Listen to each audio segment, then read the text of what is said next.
और कुछ लोग जो है इसमें राजनीति करने का, जातिवाद करने का क्या-क्या मतलब न्यूज़ चला रहे हैं, मैं उनको क्या बोलूँ कि वो ऐसे लोगों के पास जो जा कर के इंटरव्यू तो ले लेते हैं, लेकिन जिस बच्चे का ज़िंदगी बर्बाद हो गया, अब ना एक हाथ रहा, ना एक पैर रहा, अब वो किसके सहारे ज़िंदगी जिएगा, उसके पास अभी तक वो लोग नहीं आए। अच्छा, यहाँ आने के बाद जब डॉक्टर साहब विशाल की स्थिति देखे, तो उनका क्या कहना था?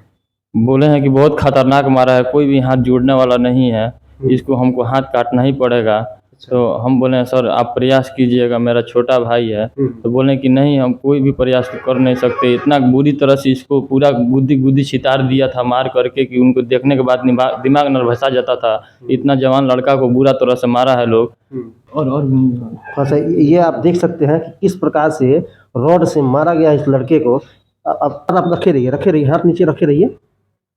आप इनका हाथ देखिए, अब ये जो लड़का है, ये अब बिना हाथ का हो गया और दाहिना हाथ है। आप सोच सकते हैं कि हर एक व्यक्ति का दाहिना हाथ से ही हर कार्य करता है, उसके दाहिने हाथ में ही ताकत होता है। ये लेफ्टी भी नहीं है कि जिस बात को कोई काट दे। और उसके बाद मैं आपको दिखाना चाहूँगा कि यहाँ पे इस लड़के का पैर जो है, लेफ्ट वाला पैर, जो कि मैंने दिखाया था, ये लेफ्ट वाला पैर उँगली से 2-4 इंच नीचे तक का ये काट करके निकाल दिया गया है, क्योंकि डॉक्टर साहब का कहना था कि ये आगे इससे इन्फेक्शन होने का भी डर रहेगा, जिस कारण इसको काट के आप निकाल दीजिएगा तो ये सेफ रहेगा। लेकिन आप सोचिए कि इस लड़के का इसके शरीर को देख करके इसके एज की था आप लगा सकते हैं। अब ये लड़का क्या बोल रहे हो? 8 मूड़ी पे लगा है। 8 गो टाका मूड़ी में, माथा में भी लगा है? जी सर। अच्छा, जैसे कि आप बता रहे हैं कि रॉड से मारा गया तो उसके लिए टाका लगा था, नहीं? जी सर। जय हिंद। जैसा कि आप सभी ने मेरा न्यूज़ देखा होगा कि एक विशाल जो कि हरदिया गांव का निवासी है, उसके साथ क्या-क्या कांड हुआ था, उसके भाइयों के द्वारा मैंने आपको वो वीडियो दिखाया था। अभी मैं बेतिया में उस विशाल के पास उसी हॉस्पिटल में आ चुका हूँ। तो आइए मैं विशाल से ही जानने का हम लोग प्रयास करेंगे, क्योंकि इनके भाइयों ने तो जो बताया वो विशाल के द्वारा बताया गया था। लेकिन आज मैं चाहता हूँ कि विशाल के मौखिक आप लोग जानें कि आखिर उस दिन विशाल के साथ हुआ क्या, कौन-कौन थे और क्या किस तरह से उसको यहाँ पे लाया गया। क्या हाल-चाल है विशाल बाबू? सर बहुत ही ठीक खराब है। बोल रहे हैं कि अच्छा ये बताइए विशाल बाबू कि 2 तारीख की आपके साथ घटना हुई थी। 2 तारीख को हुई थी जी ना? सर। 2 तारीख को आप कहाँ जा रहे थे? कितना बज रहा था, थोड़ा-सा हमको बताइए? सर 7 बजे तो हम तब नाश्ता करने गए थे। हाँ। माने नाश्ता की दुकान में हम बैठे थे। किस जगह पे? उस चौक पे, हरदिया चौक पे। हरदिया चौक पे। जी। ठीक है। माने 8-9 बजे तक हम बैठे थे वहाँ पे। अच्छा, ठीक है। तो जैसे हमको माने उनका दुकान बंद हो रहा था, तो हम सोचे कि थोड़ा पेशाब-वेशाब कर हम आ रहे हैं, तो हम जाएँगे उनके साथ घर। ठीक है। ठीक है, तो उधर हम गए पेशाब करने, तो ऐसे किस तरफ आप पेशाब करने गए? वो शंकर जी के मंदिर के पास। मतलब रेलवे ट्रैक की तरफ हाँ से जी। गए थे। हाँ, ठीक है। जैसे गए तैसे पीछे से अभी जा रहे थे, हाँ, हाँ। तैसे पीछे तरफ से आया दिलदार मियाँ, कस कर हमको मूड़ी पे मार दिया। क्या नाम बोले, थोड़ा-सा नाम कस के बोलिएगा? दिलदार मियाँ उनका नाम है। अच्छा। वो आए कस जी रॉड से मारे, क्या चीज़ से मारे कि हमको साला ध्यान नहीं आया। अच्छा। अब तैसे हम मुड़े, हम तो 5 आदमी को हम और देखे, हाँ, हाँ। जिसमें 3 आदमी उधर खड़े थे, दिलदार मियाँ हमको कस के पकड़े थे। अच्छा। 2 आदमी को हम नहीं छीन रहे थे।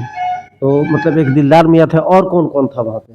उस्मान मियाँ, जाकिर मियाँ, रसूल मियाँ भी थे। अच्छा, ये सब लोग थे, इन लोगों को आप जानते हैं? हाँ, 4 आदमी को जानते हैं, 2 आदमी को नहीं जानते हैं। अच्छा, तो इन 4 आदमी को आप कैसे जानते हैं? ये मेरे घर के पड़ोसी हैं लोग। अच्छा, आपके घर के पड़ोसी हैं। जी। जैसा कि इसमें पता चला था कि ज़मीनी कुछ विवाद था, इसके लिए आप लोगों में कुछ चल रहा था। जी सर। और वो ज़मीनी विवाद अब क्लियर हो गया था, वो ज़मीन अब आप लोगों का हो गया था। ऐसा कुछ हुआ था क्या? हाँ जी सर, हम लोग का पूरा डिग्री-उग्री सब कुछ निकल अच्छा, गया उसके था। बाद जब आपको वहाँ पे वो लोग पकड़े, उसके बाद वो लोग कहाँ लेके गए आपको? तो उस वक़्त हम बेहोश थे। अच्छा, बेहोश थे, उसके बाद आपको कुछ याद नहीं है? नहीं सर। हैं? उसके बाद डायरेक्ट जब यहाँ पे उस ट्रीटमेंट दिन हुआ। कुहासा भी गिरा था, उस दिन हमको कुछ नहीं दिखाई दे रहा था। अच्छा, तो मतलब उसके बाद आपको कुछ याद नहीं है। इन 4-5 लोगों को देखने के बाद जो 2-3 अज्ञात थे और बाकी जो नाम आप बता रहे हैं, जी। इन लोग वहाँ पे जब आपको पकड़े या जब मारे, उसके बाद आप बेहोश टाइप के हो गए। मतलब आपको उसके बाद कुछ समझ नहीं आ रहा था कि क्या हो रहा है, कौन था, क्या जी, किया? जी, जी, जी। जैसे आपका हाथ, मैं एक बार बोलूँगा कैमरामैन से, थोड़ा-सा इनका हाथ दिखाइए। हाथ आप रखे रहिए, हाथ नीचे रखे रहिए। आप इनका हाथ देखिए, अब ये जो लड़का है, ये अब बिना हाथ का हो गया और दाहिना हाथ है। आप सोच सकते हैं कि हर एक व्यक्ति का दाहिना हाथ से ही हर कार्य करता है, उसके दाहिने हाथ में ही ताकत होता है। ये लेफ्टी भी नहीं है कि जिस बात को कोई काट दे। और उसके बाद मैं आपको दिखाना चाहूँगा कि यहाँ पे इस लड़के का पैर जो है, लेफ्ट वाला पैर जो कि मैंने दिखाया था, ये लेफ्ट वाला पैर उंगली से 2-4 इंच नीचे तक का ये काट करके निकाल दिया गया है, क्योंकि डॉक्टर साहब का कहना था कि ये आगे इससे इन्फेक्शन होने का भी डर रहेगा, जिस कारण इसको काट के आप निकाल दीजिएगा तो ये सेफ रहेगा। लेकिन आप सोचिए कि इस लड़के का इसके शरीर को देख करके इसके एज की था आप लगा सकते हैं। अब ये लड़का क्या बोल रहे हो? 8 बीटा का मूड़ी पे लगा है। 8 गोटा का मूड़ी में, माथा में भी लगा है? जी सर। अच्छा, जैसे कि आप बता रहे हैं कि रड से मारा गया था, उसके लिए टाका लगा था, नहीं? जी सर, अब पीछे भी यहाँ पे मारा है। अच्छा, मत दिखाइए, छोड़ दीजिए। पूरा निशान अच्छा, दिखा दीजिए। और भी अच्छा, ये आप देख सकते हैं कि किस प्रकार से रॉड से मारा गया इस लड़के को। अब लेट जाइए आप। अब सोचिए कि अच्छा, आपका उम्र कितना होगा विशाल बाबू? सर 20-22 साल होगा। 22 साल।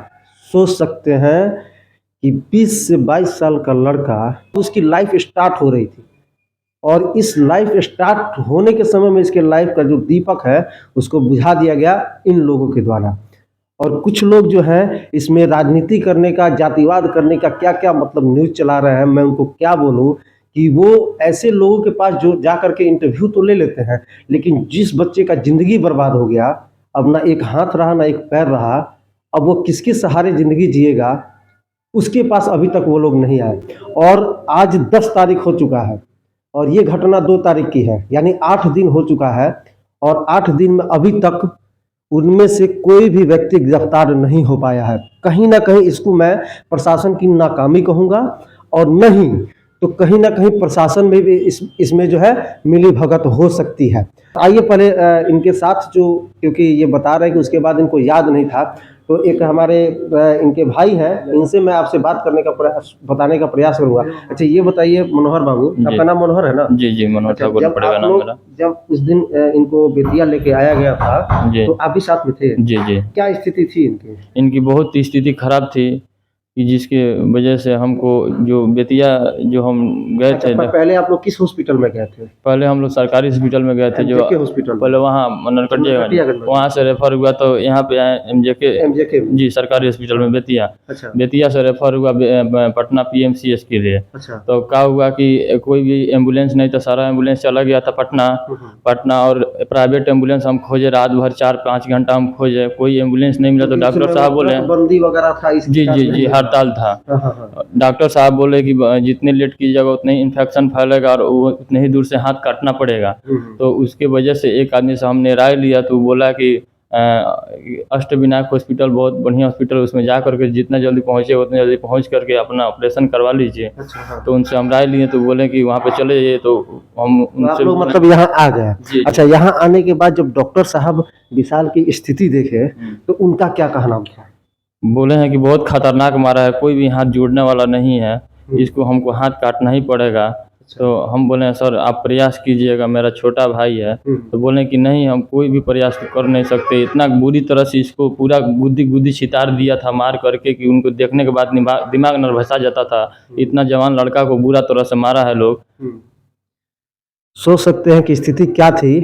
और मैं प्रशासन से एक ही गुहार करूंगा, तो कृपया करके आपसे रिक्वेस्ट है शिकारपुर थाना से और हमारे बेतिया जिला के SP साहब से और नरकटियागंज अनुमंडल के DSP साहब से कि इसकी कड़ी से कड़ी जांच हो, और त्वरित सबसे पहले जिस प्रकार से जिस व्यक्ति के साथ इस तरह की निर्मम जो घटना की गई है, वो व्यक्ति खुद बयां कर रहा है कि कौन कौन व्यक्ति वहां पे थे, और उसके बाद भी उनको अभी तक गिरफ्तारी नहीं हो पाई है। तो कहीं ना कहीं इसमें प्रशासन की नाकामी दिखती है। तो SP साहब और DSP साहब से मैं कहना चाहता हूं कि जल्द से जल्द सबसे पहले उनकी गिरफ्तारी हो और जांच हो, और उसके बाद उनको कड़ी से कड़ी सजा दी जाए, क्योंकि इस तरह का घटना मतलब किसी भी तरह से इंसानियत की घटना तो नहीं कहा जा सकता है। कहीं ना कहीं वो दरिंदे लोग होंगे जो इस तरह का घटना इस लड़के के साथ, इसकी जिंदगी के साथ खेले हैं। तो बाकी आप क्या सोचते हैं कमेंट करके जरूर बताइएगा, और इस वीडियो को ज़्यादा से ज़्यादा शेयर जरूर कीजिएगा। जय हिंद, वंदे मातरम।